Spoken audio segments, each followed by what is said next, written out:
Hello, everyone. It's a pleasure to be back with you for part 6 of the Metric Minute, brought to you by Vault Performance.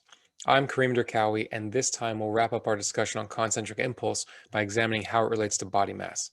As you recall, impulse is determined just like calculating the area of a shape. However, it yields only an absolute value of applied force without considering its effect on an object. We need to consider the relative effect of a given force to understand the outcomes. Imagine if we gave the same amount of fuel to identical cars, but one of them needed to move lots of heavy bricks. The added mass decreases fuel efficiency. In other words, the same tank of gas is now less effective and can't take the car as far. It's the same for athletes. Greater body mass dilutes the benefits of an applied force during a vertical jump. In this example, a 350-pound lineman produced an impulse of 412, whereas a 190-pound receiver produced only 266. However, since the receiver's weight to concentric impulse ratio was higher, he had a better vertical jump and did well in other key performance indicators. The take home message is that a higher concentric impulse is always desirable, but performance programs should aim to achieve a force to mass ratio that's most appropriate for a given sport or position. Next time, we'll discuss the landing phase and start talking about how to view the force time curve as a whole rather than individual segments. Until then, please feel free to touch base with me or any of us at Vault Performance. Thank you.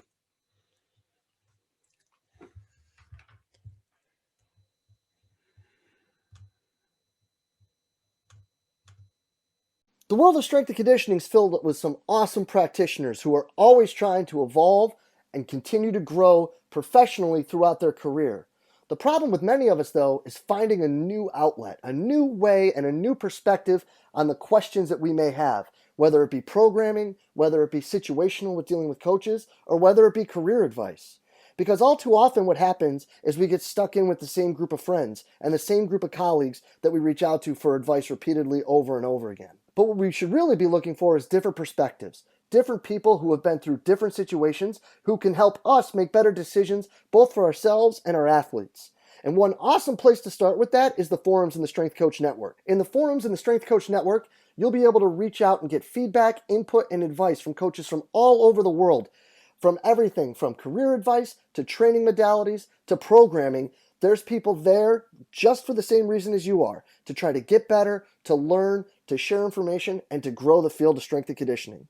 So hop on over to strengthcoachnetwork.com/CVASPS. That's strengthcoachnetwork.com/CVASPS to dive into all that great content today and get your 48-hour trial for only $1. I look forward to seeing you in the Strength Coach Network. Hey, what's happening, everybody? DeMayo coming at you with this week's edition of My Thoughts Monday. Today, I got a real quick one for you guys. It's something that's been kind of bugging me here a bit. It's something that, I thought it was just Graybeard being a grumpy old curmudgeon, but, it came up in fellowship. So at least I know that those people are, noticing it too. And it's come up in a few conversations with people from different circles in the training world. So it's something that at least people are talking about and are bothering them in different areas of the sport. And, I think that it's really just comes down to, we need to be a little bit more candid and a little bit more careful with some of this unsolicited advice that's getting thrown around here. I think that there's two things that are happening right now, and they're both related to injuries, and they're both related to the pandemic. The first is people are looking at these things that are occurring and are trying to talk about it and are trying to identify things and are trying to look for either trends or possible things that are impacting in a negative sense the athlete that's leading to some of these problems. Now, of course, prediction and complete and total eradication of injuries is a pipe dream, and it's not going to happen. But to sit here and say, hey, it's a big uptick in ACL or in Achilles ruptures, and there's been an uptick in ACL tears in the NFL with the layoff and with shorter camp and this and that, without the preseason, really without preseason games and things of that nature, like a bunch of different changes and conversations that have been occurring so that people can try to be better off in the spring when the student athletes return for their competitive seasons, because they're going to have another layoff. It's not going to be as long, but it'll be more challenging because if you're anywhere above the Mason-Dixon line, you might not be running outside in January in upstate New York or Michigan or Minnesota if you're coming back to play soccer or lacrosse or whatever, right? So again, this is a bridge we're going to have to cross. So these conversations that are leading to back and forth are important. But then the other side is the people that are using these unsolicited advice tactics as a way to play off of the anxiety that coaches have of job security. People taking clips of injuries and saying, oh, another one, and treating it as though the people that are overseeing these teams don't know what they're doing, or that these were completely controllable, or downplaying the role that that staff has with the individual. And that's garbage. All that's doing is being divisive and tearing us apart.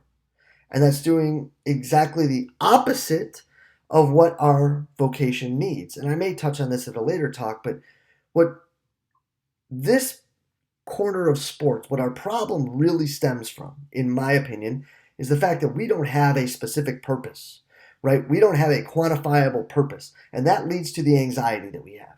People get nervous because, well, they got faster, but more kids got hurt. They didn't get faster, but less kids got hurt.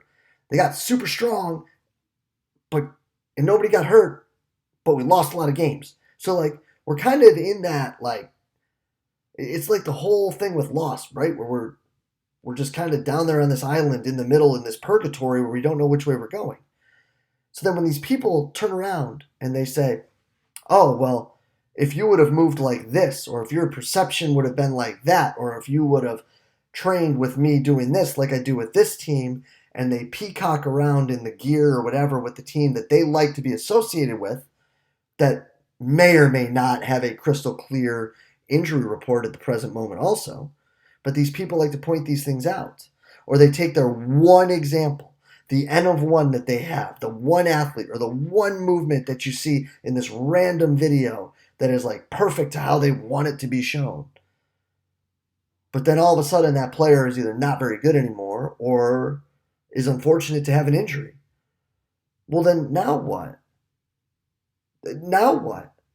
If this was the way didn't work, well, now what? Why are we sitting here and trying to toy with coaches' emotions for the betterment of some one person, as opposed to trying to work together to build and grow so that we can actually have a firmer grasp on what we're doing? Why? Why not? And listen, I get it, man. Like, people got to get paid. People got to do things to live. I get it. People do these things for their field, their profession, their business, their whatever. I get it. But there's a difference between being brought in as an audit or running a self-audit or having your programming or your staff looked at by an outside entity and people just unsolicitedly telling you this is wrong, that's wrong, the other thing's wrong, and you suck. Because that last one's trash. There's a lot of really good people that do what we do. There's a lot of really good people out there that are trying to find better ways for us to be better next semester. Because this was hard. This was hard. No one's ever dealt with this. So to sit here and turn around and start blaming people, that's not right. Because no one had a crystal ball. No one knew any of this that was going to happen. So, where I think we need to go is we need to start having more dialogue. And we need to start talking about more of what we're seeing. We need to talk about more about what we're doing and the results we're getting. So that way, we can all sit here and be like, huh, well, that works for Jay, but it wouldn't work for me because of this. Okay. Well, maybe you should talk to Jay because then Jay could tell you, well, that's funny because it didn't work for us that way, so we did it a little bit different. Or, hey, that's a great idea for you to do it different. That might actually work here. There's no secrets. And there's been a lot of really, really smart people that probably thought of the stuff that we're pretending are secrets. So let's work together more to get through this because we can be better. And to those that want to continue to try to impress people by pointing out all of these bad things, I'm sorry that you feel like you have to do that to have your place. Because a lot of you probably are way better than you think you are and can do way better work than just really stealing clips from CBS and ESPN and putting them on Instagram or Facebook and being like, look at this. This is what you guys did wrong. Because we can be better. But as always, truly appreciate everything y'all do for us here at Central Virginia Sport Performance. We'll be back next week with another My Thoughts Monday. See you then.